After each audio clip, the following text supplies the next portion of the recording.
Hi, today we're going to be looking at carbon tetrabromide, or CBr4.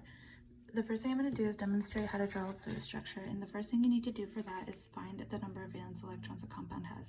You can do this by looking at the group number of each atom on the periodic table. So bromine is in group 17, so it has 7 valence electrons, and carbon is in 14, so it has 4 valence electrons. Then you multiply the number of valence electrons by the number of atoms of each element in that compound. So bromine has 4, so it's going to be 4 times 7 plus the 1 carbon times 4, which will equate to 32. The next thing you want to do is look for the central atom. In this case, it's going to be carbon, as it is the first atom in the compound, and then I'm going to draw these sticks around it, which represent the number,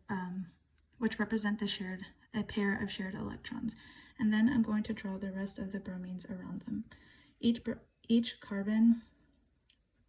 atom must follow the octet rule, in which they have 8 valence electrons.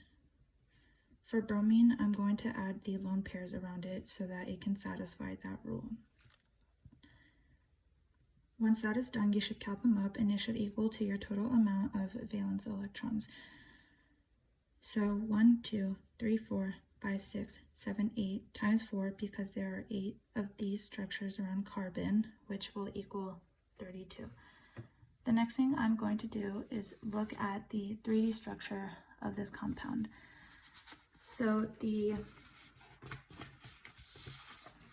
electron pair geometry and the molecular shape are both tetrahedral because it has 4 structures around the central atom.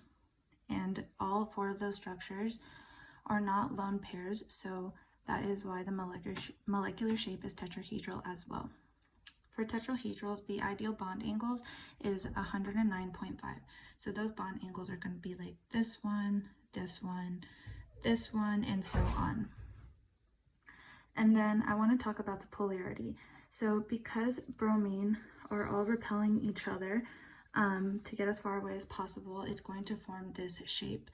But the bonds between carbon and bromine are polar, so these two